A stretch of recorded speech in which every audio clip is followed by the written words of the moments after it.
The snow fell in sheets, so thick, they seemed to erase the world. Beneath that pale silence, a convoy crawled through the Volgograd steppe, like insects dragging a carcass. Inside the lead truck, Dr. Alexei Voronov pressed his gloved hands against the frost-coated window, staring into the endless white. Somewhere out there, he knew, lay the thing that had fallen from the sky. He had seen the reports, an unidentified object descending at impossible velocity, veering mid-air as though it chose its landing. The military called it a meteor, but Alexei had seen meteors before, and meteors didn't hum. The convoy came to a halt. Colonel Petrov, a man whose expression had been chiseled into permanent disdain, stepped out into the cold. "Comrade Voronovi," he barked, "you'll lead the recovery team. Whatever it is, it belongs to the motherland now." Alexei followed, boots crunching through frozen earth, until he saw the crater. It was vast, blackened, steaming, alive with static.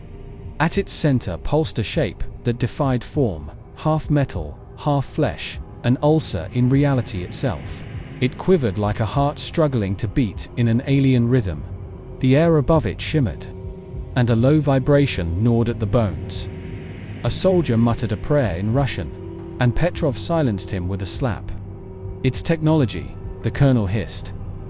"We will study it. We will own it." But Alexei wasn't so sure.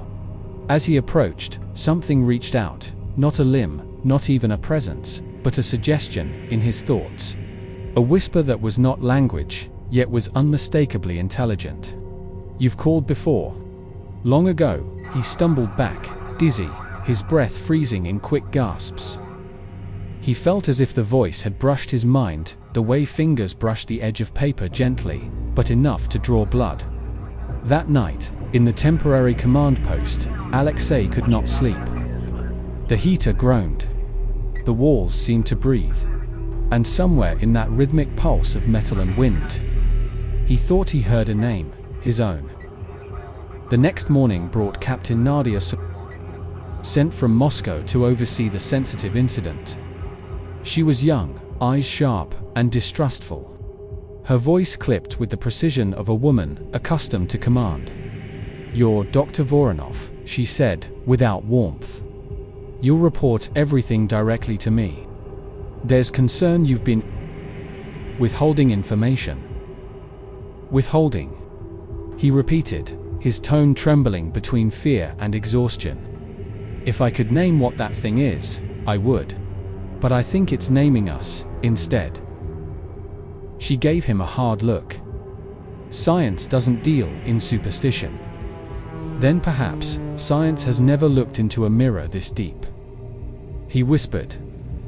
That evening, they descended into the crater with a retrieval unit. The ground was soft, steaming, and slick, as if the earth itself had begun to rot. The object, now less object and more organism, throbbed with light from within. Color shifting like bruised skin, healing and dying in the same breath.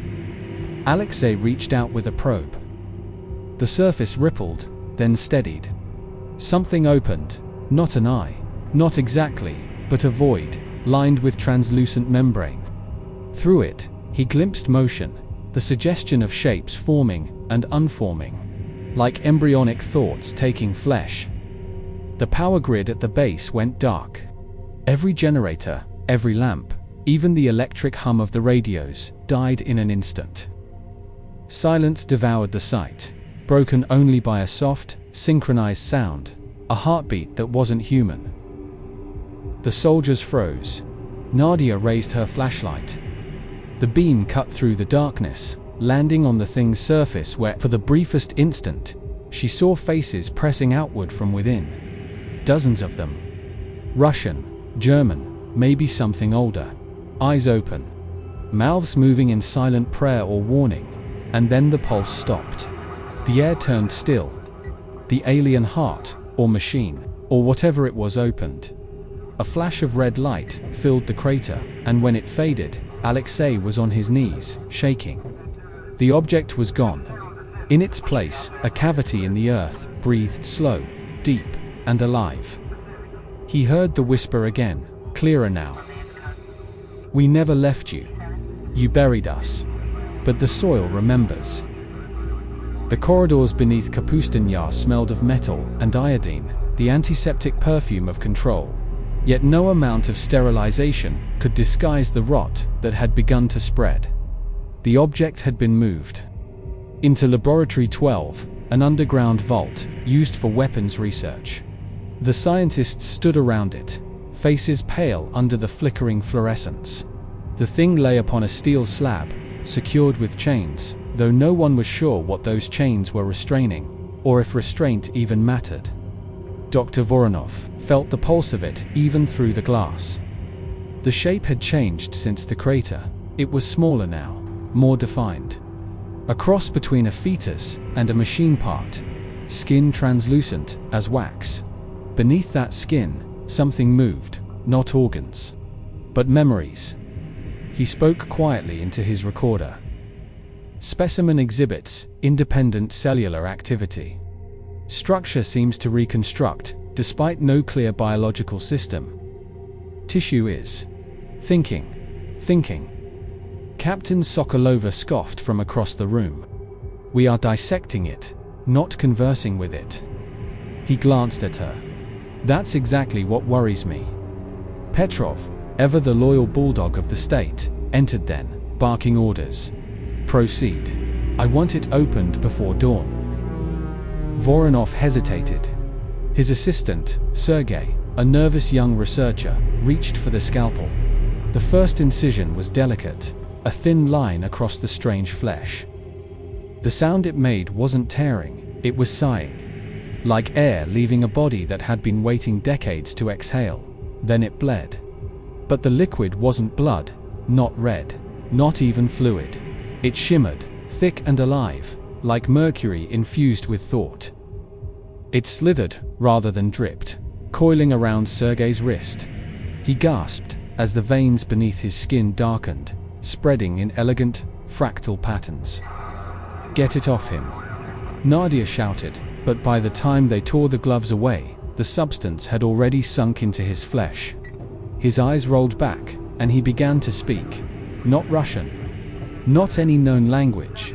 It was a layered voice, one sound carrying 1,000 meanings, vibrating the air.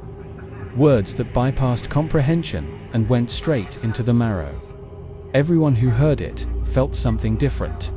A mother's face, a forgotten prayer, a buried sin.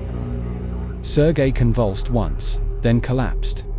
The specimen stopped moving, as if satisfied.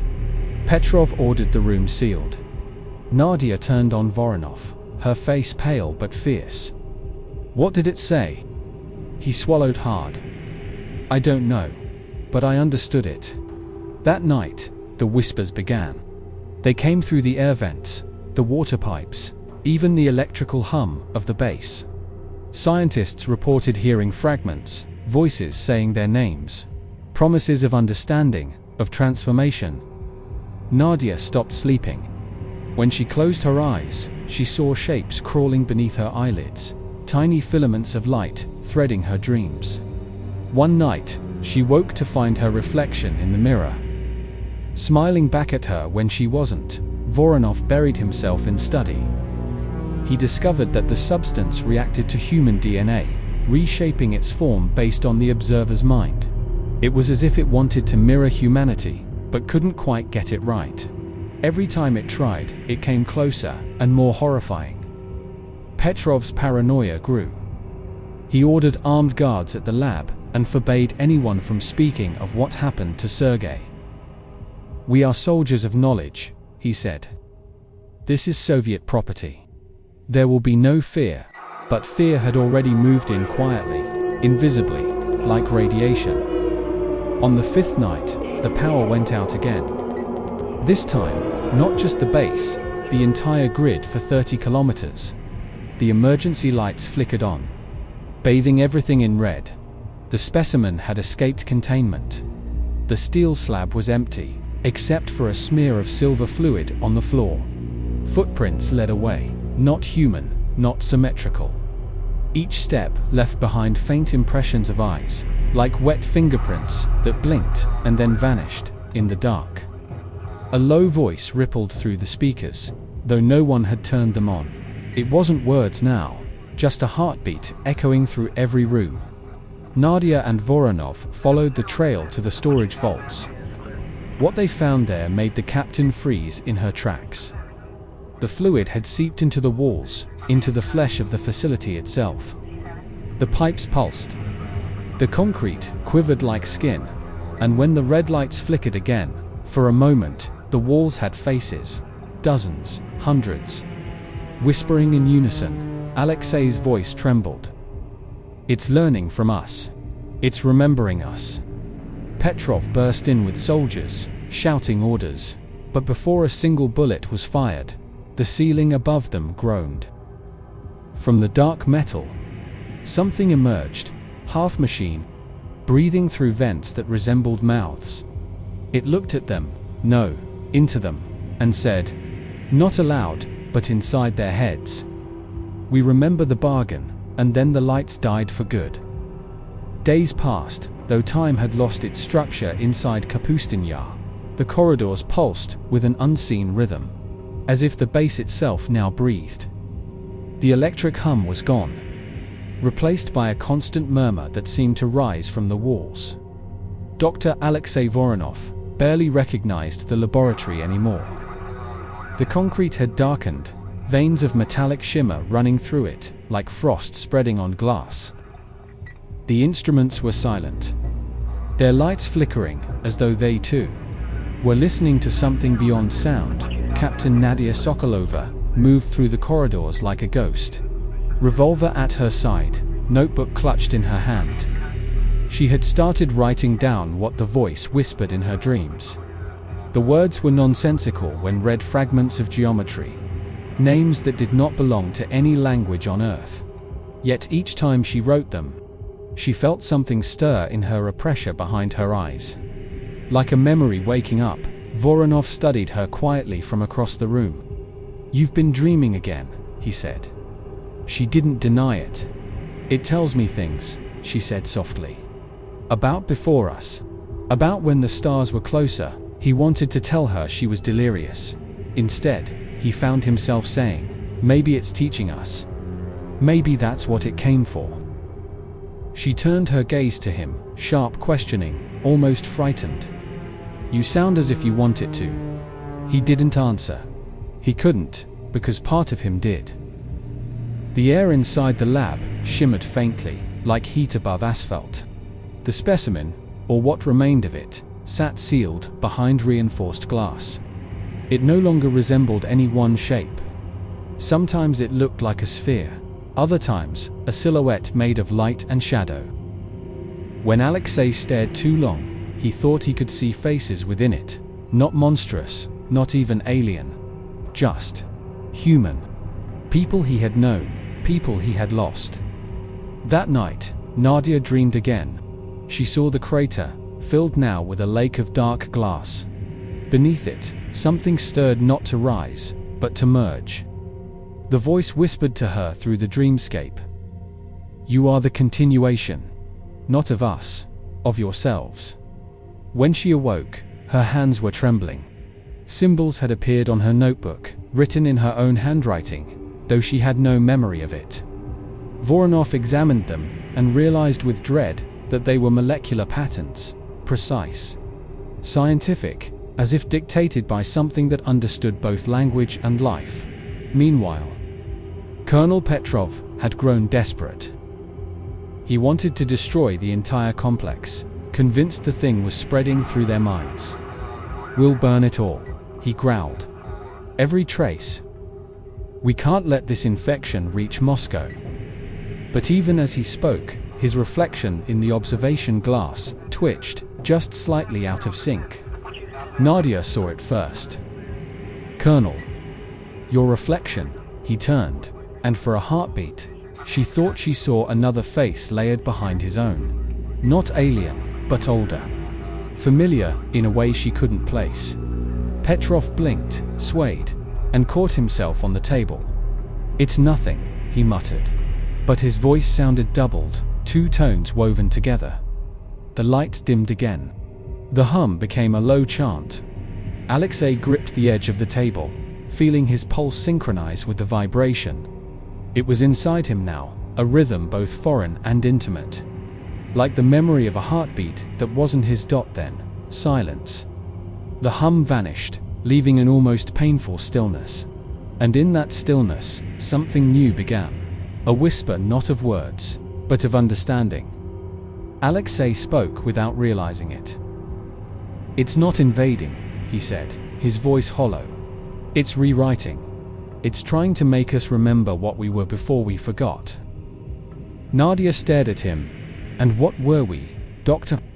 He looked at her, eyes wide with a strange, dawning awe. Not human, not yet. Something waiting to wake up. Outside the sealed lab, alarms began to wail, soft, distant, and strangely melodic. The world beyond Kapustin Yar was calling, but inside, no one could tell whether the signal came from Moscow or from the stars.